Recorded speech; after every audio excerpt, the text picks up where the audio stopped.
It's a very sad day for the Mets franchise. Today we lost Eddie Kranepool, who played more games for the Mets than anybody in the history of the franchise. Signed as a 17-year-old out of James Monroe High School in the Bronx. Made his major league debut in the Mets' first season in 1962 and played 18 years for the Mets. The Blue Jays are back home, starting their next to last homestand of the regular season. The New York Mets, who are tied with the Atlanta Braves for the third and final wild card spot in the National League, are here for the next 3 days. Ryan Burr is the opener. Francisco Lindor the first batter. Again the 1-2, and a fastball will get him. Fastball at the top of the zone freezes Lindor, 1 out. Vientos hitting .346 against lefties this year, but he's got a slugging percentage over .500 against righties as well. Inside, hit the bat or the hand. Vientos says the hand. Yeah, that very clearly hit him on the hand, so they're going to send him to first base after they take a look at this. So here's Brandon Nimmo. Swings at this one, though. There's one, and that's all they'll get. They had no chance at the double play with Nimmo running hard. Nimmo takes off for second. Slider in for a strike, and Nimmo steals second without even an effort of a throw. Swing and a soft liner, left center field, backing up. It's caught by the shortstop Jimenez to end the inning. And this will be Tyler's 12th start of the year. He's averaging almost 9 hits per 9 innings. His walks have been down his last 2 starts. He's only walked 2 batters in his last 2 starts. And a walk to Vladimir Guerrero Jr.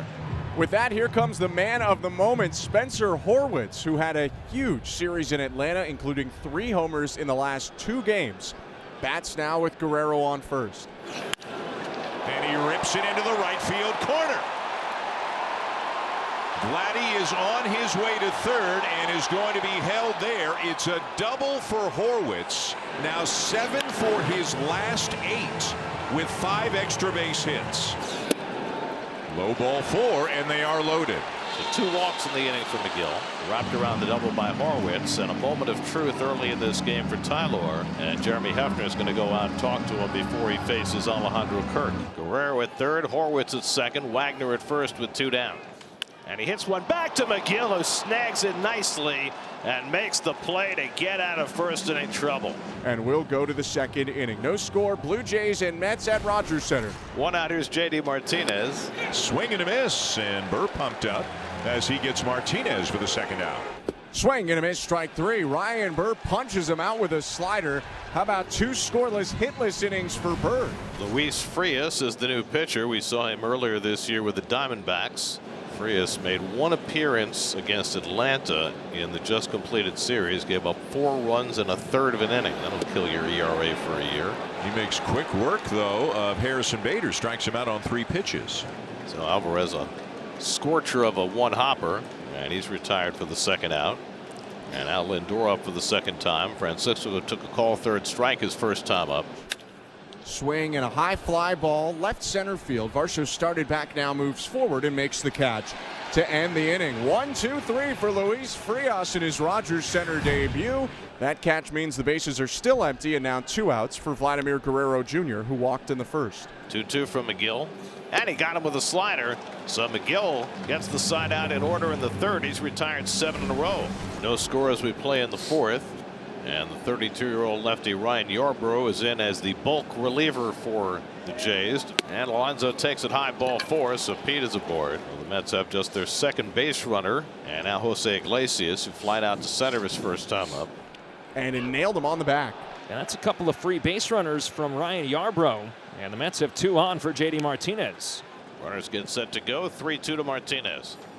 And he whacks one through the hole, a base hit. That'll get the Mets the lead. Alonso in to score. J.D. Martinez with another run-scoring hit. And the Mets strike first. It's 1-0 New York in the fourth. Bottom of the 4th inning, Spencer Horwitz leads off for Toronto. Horwitz a half swing. Did he go? He went around strike 3. Got him with the splitter. So the American Spork provides the 4th strikeout for McGill, who's now retired 8 in a row.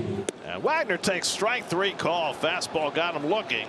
That's 3 strikeouts in a row from McGill, who's now retired 9 straight. That's hit on the ground to third, and Vientos has got it. Plenty of time.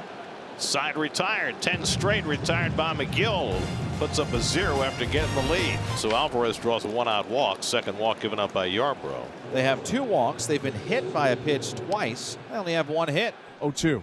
Swing and a miss. Strike 3. A bit of a chuckle from Lindor, who had ugly waves at back-to-back curveballs. He strikes out for the second out of the 5th. Runner goes. The throw down by Kirk on a bounce, and they still got it. Kirk bounced it in, but a nice pick from Will Wagner, and he applies the tag to end the inning. Another runner caught stealing by Alejandro Kirk. A great start for Tyler McGill, called upon this morning to take the slot of Paul Blackburn, and he's retired 10 in a row. Hasn't given up a base runner since the first inning, and right now is shutting out the Blue Jays to the tune of only 1 hit. And there's strike 3 call. Another fastball at the knees. And McGill's got his 6th strikeout. He dialed that one up to 98. And he got him with a splitter. And that's the second out. 7 strikeouts now for McGill. Swing and a miss. McGill blows away Lukes, and he strikes out the side in the 5th inning. 5 scoreless innings from McGill. He's retired 13 straight. Tyler McGill has set a career high by retiring 13 batters in a row. First pitch to George Springer is hit on 1 hop to Lindor, and now he's retired 14 in a row. 1-2 coming to Varsho, and he struck him out through a fastball right by him. 15 straight retired by McGill. That's his 9th strikeout, matching a season high. Vladimir Guerrero Jr. has walked and struck out tonight, 0 for 1. 3-2 from McGill. Bouncing ball for Lindor. Plays the easy hop. Side retired. 16 in a row retired by Tyler McGill. He's in firm command. 1-0 New York. And the Mets are hit for the 3rd time in this game. 2nd time Iglesias has been hit, and the Mets get the leadoff man on. So 1 out and 1 on for Starling Marte, who has struck out and grounded out. Hit on the ground to short. Jimenez gloves it, steps on second, 1 throws to first, double play to end the inning. 6-3, the Blue Jays turn it, and after the leadoff hit batter, Yarbrough still faces the minimum. Danny Young, the left-hander for the Mets, takes over for his 35th appearance of the season and only 46th of his major league career, having a very nice year, a 2.70 ERA. Hit him. Yeah, got his foot, and Schneider will take his base. Schneider down to first, Alejandro Kirk up to the plate. Into right field, that's a base hit. Schneider up to second on the play, and the Blue Jays have 2 men on with a 1 out. Now Ernie Clement is announced as a pinch hitter, and Carlos Mendoza will come out to make a pitching change. He was waiting for them to announce the right-hand hitter. So with the tying and lead runs on base, Young exits and Buto comes on, trying to protect a 1-0 lead in the 7th. And pulled into left field, a base hit. Schneider is putting the brakes on around third and dives back into the bag, and the single by Clement has loaded the bases. Pinch runner out at second base, by the way. Alejandro Kirk has been lifted from the game. Brian Servin is at second, and he represents the go-ahead run. Leo Jimenez bats for the Blue Jays. 1-0 Mets. And did that hit him? It did. It hit Jimenez, and that's going to force in the tying run.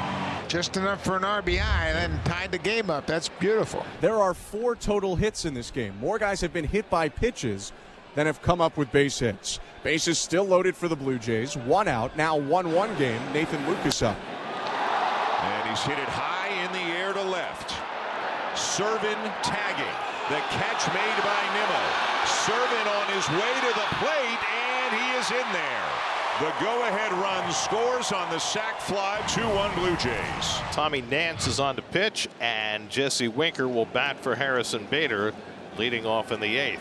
And Winker takes high ball 4. He threw him a curve on 3-2. And the Mets have the tying run aboard, leading off in the 8th. Tyrone Taylor will now run for Winker at first base. Alvarez at the plate. He's had 2 good at bats. He dribbles one. He might get a hit out of this. Barehanded by Clement, and he throws it away. Taylor hits for third. Alvarez will stay at first. And the Mets have runners at the corners with nobody out. And Lindor takes ball 4. Again, he threw a 3-2 breaking ball. Unbelievable. Second walk of the inning issued by Nance, and the Mets have the bases loaded and nobody out with Mark Vientos coming up. Eddie Alvarez, who just joined the Mets today, is going to run for Francisco Alvarez. So it's one Alvarez running for another, carrying the go-ahead run at second base. And in the dirt, that gets away from Servin. Here comes Taylor with the tying run. It's 2-2. A wild pitch brings home the tying run and moves the go-ahead run to third. So 1 out, and now Nimmo. And he swings and misses. It gets away from Servin. Here comes Alvarez. The throw not in time, and the Mets take the lead. The Mets getting 2 runs on balls that get away from the catcher, and the Mets go right back in front, 3-2 in the 8th.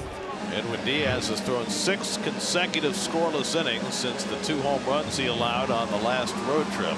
So Clement now 2 for 2 off the bench, and the Blue Jays have the tying run aboard with 2 out. Winning run at the plate, Leo Jimenez.